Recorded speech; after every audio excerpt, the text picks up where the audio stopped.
Olá, tudo bem?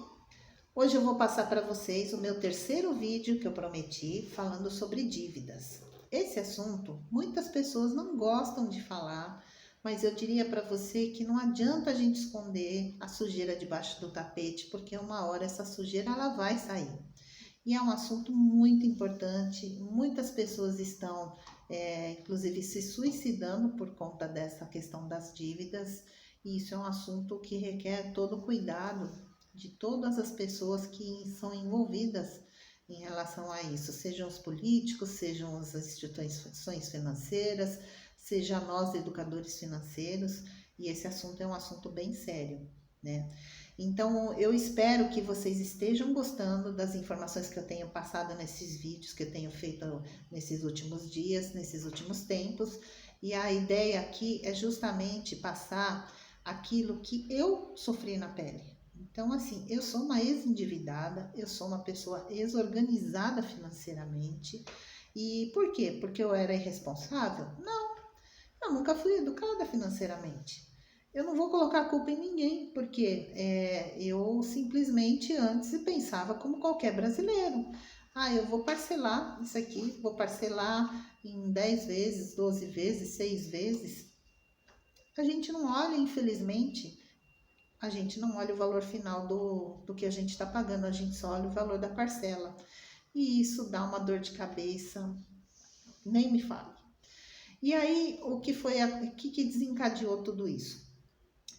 Nos últimos tempos, com a alta da inflação, a questão política que tem acontecido no Brasil e também pandemia, que todos sabemos que muitas pessoas perderam seus empregos, muitas lojas fecharam, empresas também fecharam, e aquelas que não fecharam reduziram o salário de seus colaboradores justamente para poder se manter.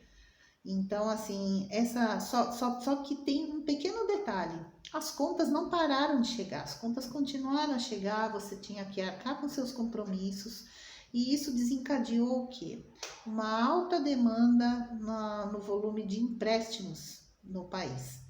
E aí o que aconteceu? Aquele famoso efeito dominó. Então eu contraio um empréstimo para pagar as minhas contas, depois eu contraio um outro empréstimo para pagar as contas mais aquele empréstimo que eu peguei, e aí aquela coisa começa a ficar mais enrolada, mais enroscada. E com isso foi criada a lei do superendividamento. Essa lei ela vem ajudar aos devedores, principalmente, né, aqueles de boa fé que vêm pagando suas dívidas e por conta aí de uma situação que a gente sabe, que eu acabei de comentar, eles não estão conseguindo honrar com seus compromissos, né? E essa lei ela ajuda porque ela faz com que as empresas, as instituições não parem de fazer cobranças abusivas de juros, que realmente é uma situação assim alarmante. Muitas pessoas às vezes contraíam dívidas, não pagavam, não cumpriam com seus acordos, e aquela dívida, por exemplo, de 4 mil virou 40 mil, 50 mil, e isso é abusivo. Então essa lei ela veio de encontro justamente para que isso não ocorra. Você tem que pagar sim aquilo que você deve, só que de uma maneira justa e correta, né? Outra coisa extremamente importante é que a pessoa ela tem que ter uma renda mínima para sobreviver. Ela não tem que ficar só pagando dívida, pagando boleto. Você tem que ter o mínimo para a tua sobrevivência. Então, ela te protege em relação a isso. Então, por exemplo, se tiver alguém, um processo judicial, em que a empresa ou a instituição peça a recuperação judicial, o bom de agora é que é possível fazer acordos mais justos. Então, tanto para a empresa quanto para o devedor, ele vai poder solicitar o contrato, verificar a questão dos juros abusivos.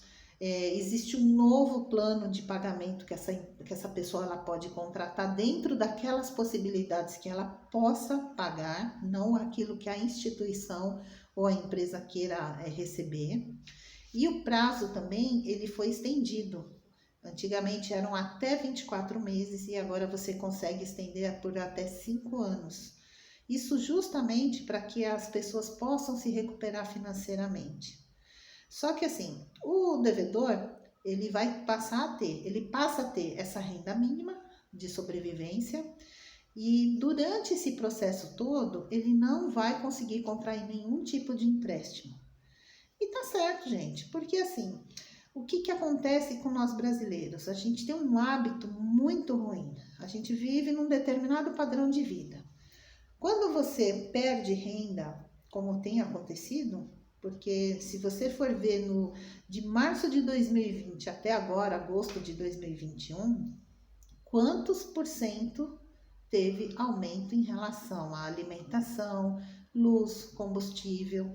Então, se você não acompanhou em ganhos esse percentual de aumento, você teve perda de renda, você teve perda de poder de compra. E as pessoas, nesse período, muitas delas não acompanharam e desceram degraus. Pelo contrário, mantiveram os seus devidos degraus e contraindo dívida, contraindo mais o uso do cheque especial, mais o uso do limite do cartão. E aí o que acontece? A pessoa acaba gastando às vezes o dobro, o triplo daquilo que ela ganha hoje, em relação ao que ela ganhava anteriormente, e não consegue suprir todas as necessidades. Então, assim, o bom dessa lei é que você, uma vez que você entrou nessa parte de superendividamento, você não contrai empréstimo enquanto você estiver nesse processo todo sendo acompanhado. Isso é bom porque você tenta fazer um trabalho na verdade, é uma conscientização da população com a reeducação financeira e você também consegue se restabelecer financeiramente. Só que para isso a pessoa precisa querer sair dessa situação. Então, aquilo que eu venho falando, né, da questão dos degraus, você precisa sim descer 2 degraus do seu padrão de vida para poder justamente conseguir sair dessa situação. É possível sair.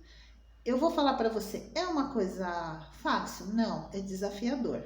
Porque nós temos o hábito de não querer sair daquela nossa zona de conforto. É mais complicado você sair daquela situação que você está acostumado, né? E aí, uma coisa muito interessante é que assim, agora as instituições, elas são obrigadas, ao momento em que você estiver contraindo um empréstimo, a declarar, explicar, fornecer tudo que você vai ter de custo, taxas, tarifas e caso você não pague, qual vai ser os juros que você vai ser cobrado.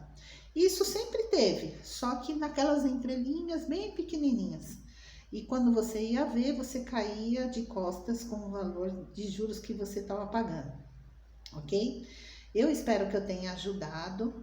E, gente, esse negócio parece bobagem, mas é muito sério, é muito sério. Dá para se recuperar financeiramente, dá para sair das dívidas, só requer um pouco de disciplina, um pouco de foco e detalhe, você querer sair dessa situação.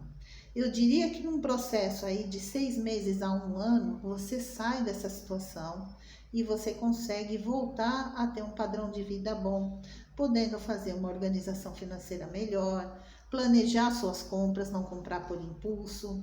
Dá para se fazer uma reserva de emergência, que é importantíssimo no momento em que você, numa situação pandêmica como passamos, né? A gente está passando ainda, você tenha recursos para poder ficar mais tranquilo, não ficar essa loucura que ficou e que está. Então, assim, é muito triste tudo isso.